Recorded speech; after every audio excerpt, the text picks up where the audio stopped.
Hi, I'm Ian Smith, and this is Transition Thursdays. It's my weekly video blog of things that are relevant to business owners as they build their business and prepare their business for an eventual transition, whether that's this year, next year, 5 years from now.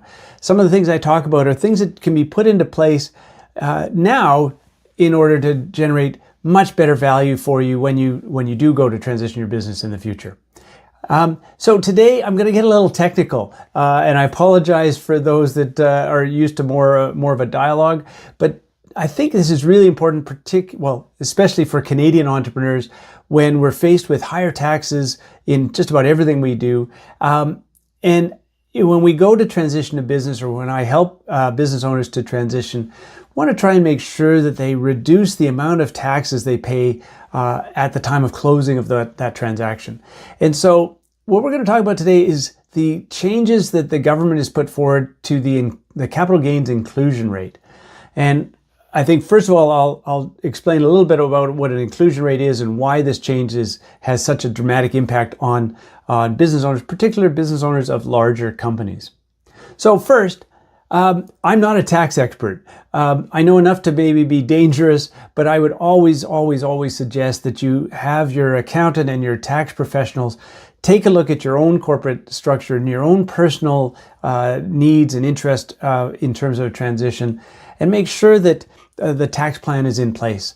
And not only in place now, but updated when there's changes that are necessary. So this is really a broad explanation about what's coming down the pipeline and what's available to entrepreneurs in Canada for reducing their capital gains.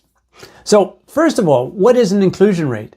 Well, an inclusion rate is the amount of capital gains that's included in the tax calculation.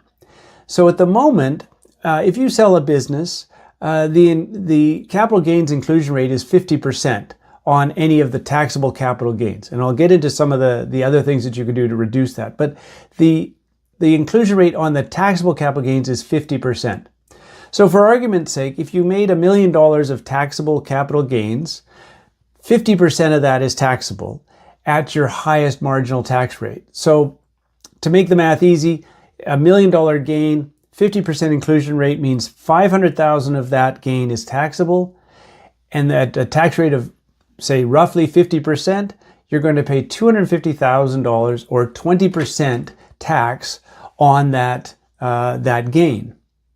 And what the government has suggested, and what we thought was coming into effect in June of 2024, was an increase in that inclusion rate to 66% or 67%, two-thirds capital gains inclusion rate.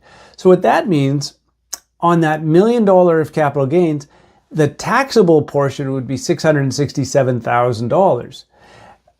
That would be taxed at the same marginal tax rate, let's say 50%. So you're paying $333,500 or so in taxes. Well, that's $83,000 more tax dollars that you have to spend for every million of capital gains with the higher inclusion rate. So it is very punitive for those entrepreneurs that have made significant capital gains in their business. Now, the CRA has said that the increase in the inclusion rate has now been delayed or deferred until the 1st of January 2026. Now, we're also, in Canada, we all know there's probably going to be a change of government this year. We don't know if that new inclusion rate is going to pass Parliament, but whether it passes now or in the future, the same math holds. And I believe that governments, the Canadian government and other governments around the world, are in need of raising tax dollars to pay for the services and the inflation that they're seeing in the services that they provide. Capital gains is one area that is less politically sensitive because it affects a very small part of the population, and the broad electorate looks at those people as having lots of money, so they should be able to pay more taxes. But the fact is, entrepreneurs are the ones that have generated the bulk of new jobs in Canada, and they're putting a lot of their own capital and time and money at risk to generate those kinds of returns. So they've taken the risk that others haven't, that are paying salary tax and other taxes.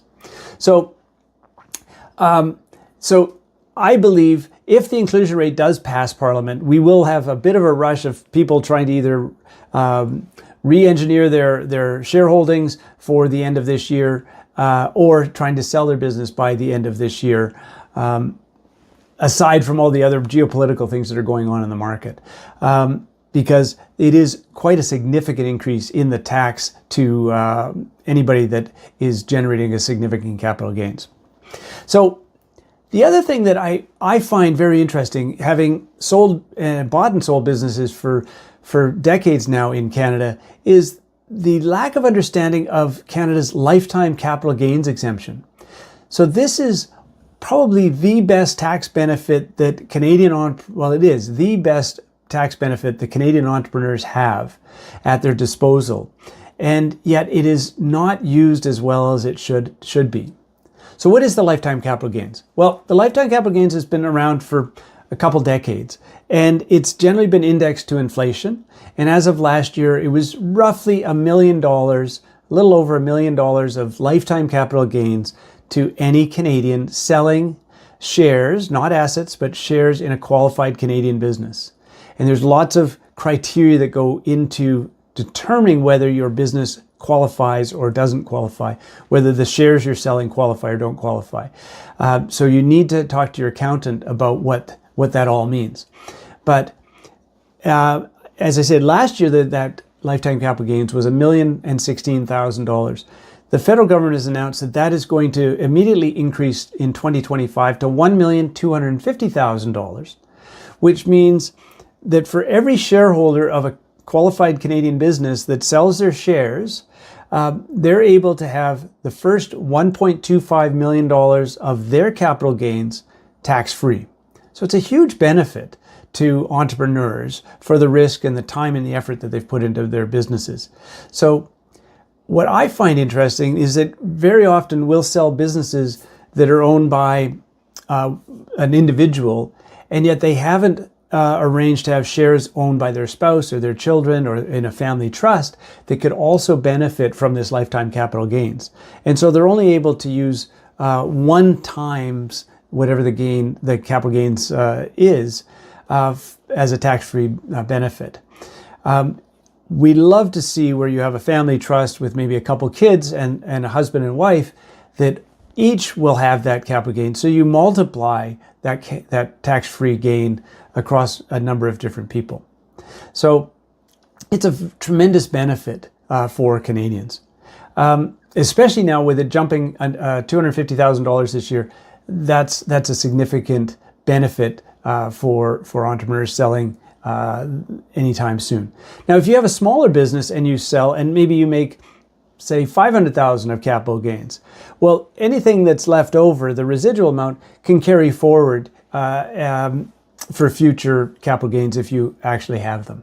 So I would encourage you to talk, if you're a business owner and you're thinking about selling your business in the next number of years, I would really think about trying to figure out how to multiply that lifetime capital gains exemption, because I think you'll find it could be highly beneficial in terms of the cash and genes at the end of a transaction. The last thing the Canadian government announced was an annual minimum capital gains threshold of $250,000 per individual. So for any individual in Canada, if you have capital gains of up to $250,000, that will incur tax at the 50% inclusion rate. So it'll be taxed as it has in the past up until that level. Beyond that level, it becomes the 2/3 inclusion rate after January 1st. So that does provide some benefit to people that may have, and the media likes to use the cottage in the Muskokas or the cabin somewhere where people have owned a cabin for a long time and they have a gain and they're now going to have to pay a lot of tax. That's just the nature of the tax system in Canada. But at least now, if a husband and wife own a cottage, they can have the first $500,000 in this case, with 2 people owning the cottage, the first $500,000 of gains, not of the total value, but of the gains in that cottage can be taxed at the lower inclusion rate. So it is something, it's not a huge benefit. Taxes are still going to be payable, but it is more beneficial than if every dollar of capital gains was at the higher inclusion rate. So for average individuals that may have an extra property, a second property that will have capital gains, that does help. So anyway, my point today is keep on top of these inclusion rate issues if you're a business owner, because they can have a major impact on your proceeds at the end of a transaction when it comes time to sell. Make sure your tax plan is updated. Make sure you're talking to professionals about the implications of maybe changing the shareholding structure of your business, maybe injecting a holdco or something else that can help you to multiply that exemption or that lifetime capital gains exemption.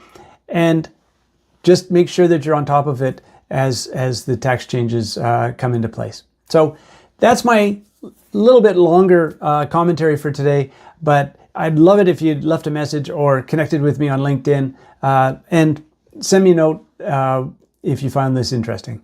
Have a great day, everybody. I'll see you next Thursday.